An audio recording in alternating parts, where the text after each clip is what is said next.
महाराष्ट्र के चुनावों के बाद अब मीडिया और सोशल मीडिया और हमारी सरकार कांग्रेस पार्टी से नसीहत कर रही है कि कांग्रेस पार्टी इस बात का मंथन करे कि वो कैसे हारी। कांग्रेस पार्टी एक बड़ी बेईमानी के साथ हारी है। वो बड़ी बेईमानी बीजेपी की है और वो बेईमानी का हिस्सा अडानी है। अडानी की वजह से ये सारी बेईमानी महाराष्ट्र में की गई। लोग ये सवाल कर रहे हैं कि झारखंड में मशीन सेटिंग क्यों नहीं चली, अगर महाराष्ट्र में चली तो। एक कॉमन सेंस है कि झारखंड में अडानी का कौन सा प्रोजेक्ट चालू है। वहाँ पर एक अजम्पशन है, अगर ये होता तो वो होता, अगर ऐसा होता तो वैसा होता। आदिवासी मान जाते तो उनकी ज़मीनों पर खरीदो फरोख्त कर कर या कब्ज़ा करके किसी भी तरीके से अडानी अपना काम चालू करता। लेकिन बॉम्बे में क्योंकि एक प्रोजेक्ट धारावी नाम का बहुत बड़ा प्रोजेक्ट है, 1 लाख करोड़ उसका आंकड़ा आंका जा रहा है, लेकिन वो उससे भी बड़ा प्रोजेक्ट है। वो ज़मीन उससे भी कई गुना ज़्यादा महंगी है। इसलिए अगर 25-50 हज़ार करोड़ रुपए खर्चा होते तो भी उससे कई गुना ज़्यादा बड़ा एक नफ़ा यहाँ पर अडानी के लिए है, जो हमारे प्रधानमंत्री अडानी को पहुँचाना चाहते हैं। इस वजह से महाराष्ट्र के इलेक्शन पर हमारे प्रधानमंत्री का ज़्यादा बड़ा फोकस रहा है और सारी की सारी जो घपला और सारे बेईमानियाँ वो यही की गई है। ऊना में 10-10 हज़ार रुपये बांटे गए एक वोट के बीजेपी की तरफ से। नाला सुपारा में इनका बड़ा अध्यक्ष पकड़ा गया 9 करोड़ रुपयों के साथ। जिस विधानसभा में मैं रहता हूँ यहाँ 5-5 हज़ार रुपये बांटे गए। इनके खिलाफ कंप्लेन भी नहीं ली जा रही है।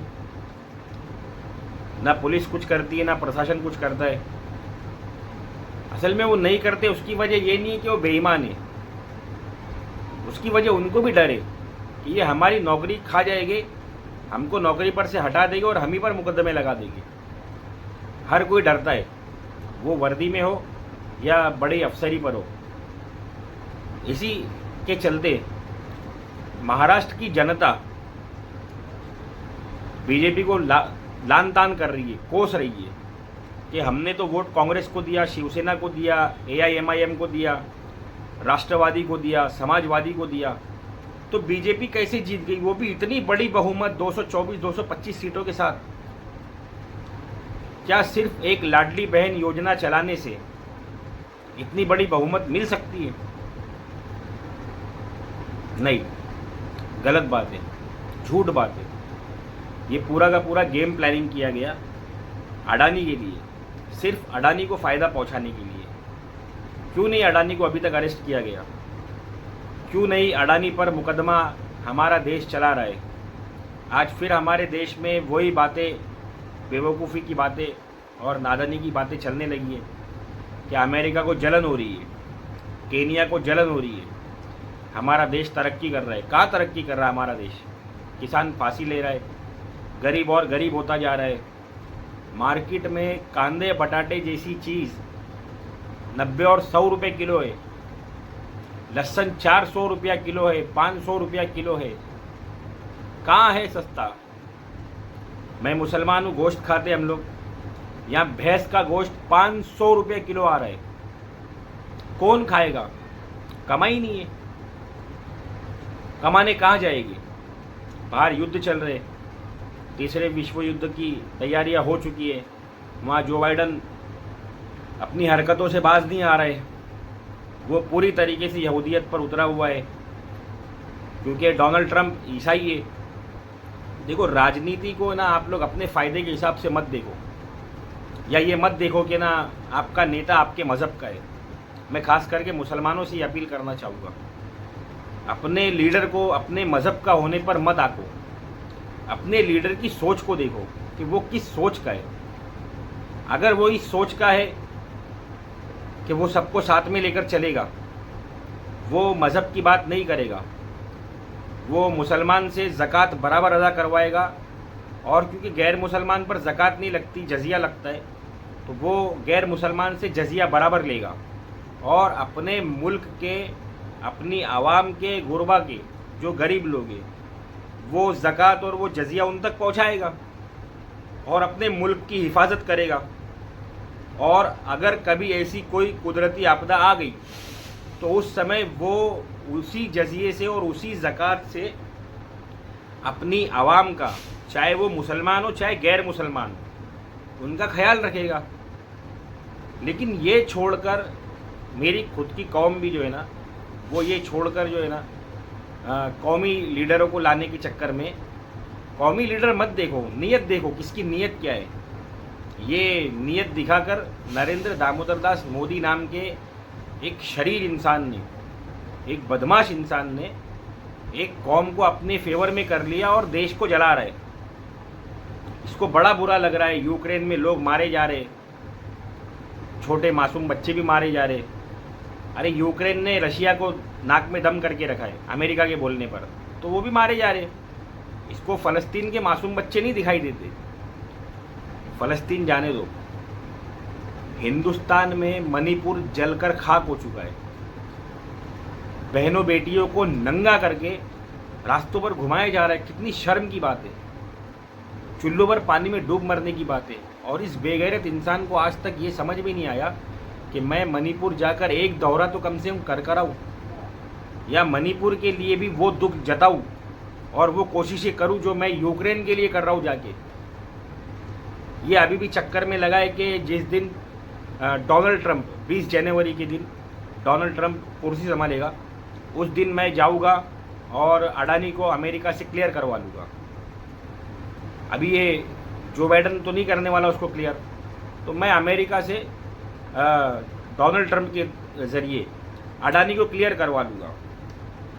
हज़ारों लोग जो है ना, लाखों लोग अमेरिका में इलीगली इमिग्रेशन में रह रहे हैं, जो इस वक्त मुसीबत में, ये वहाँ जाकर उनके लिए कुछ नहीं कर रहा। और वो बेवकूफ़ लोग भी है ना, जब ये वहाँ जाता है ना तो कुत्ते बिल्ली की तरह इसकी तरफ मरने लगते, टूट पड़ने लगते, जैसे कौन आ गया पता नहीं। और ये वहाँ झूठे आश्वासन देकर आता है। और ये उनसे मिलने नहीं जाता है, वो लोग इससे मिलने आते, इस उम्मीद पर मिलने आते कि हमको इलीगल इमिग्रेशन के बजाय जो ना लीगल इमिग्रेट कर दे, यहाँ पर हमको यहाँ का रहवासी कर दे, तो हम सुकून से तो आ जाए। क्योंकि हिंदुस्तान में तो इसने खाने लायक कुछ छोड़ा नहीं है। खेतियाँ उजाड़ दिया है कि तुम ज़मीनों से भी कुछ निकाल कर खा लो, जंगल बर्बाद और वीरान कर दिया है कि तुम वहाँ शिकार करके खा लो। शहरों को शहर छोड़ा नहीं इसने, दंगे और फसाद भर दिया है पूरी तरीके से। ऐसी हाल में, ऐसे सूरत हाल में अगर हमारे देश के लोग ये सोचे, मेरे हिंदुस्तानी भाई बहन ये सोचे कि उनको नेता उनके मज़हब का चाहिए, इससे बड़ी बेवकूफ़ी और कुछ नहीं हुई।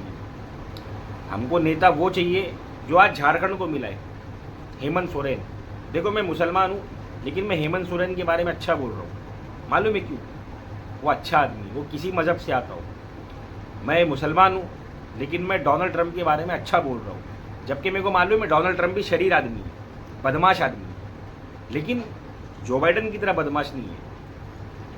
अच्छों में से अच्छा चुनना तो वो कोई बड़ी बात नहीं है, दोनों अच्छे हैं, जिस पर हाथ रख दोगे वो अच्छे है, लेकिन एक बुरे और एक अच्छे में चुनना ये माना रखता है। अब आदमी किसको चुनेगा? अच्छे को चुने, अपने देश की तरक्की के लिए, अपने देश की भलाई के लिए और अपने आने वाले कल के लिए। अभी महाराष्ट्र में सरकार बनाने जा रही है बीजेपी।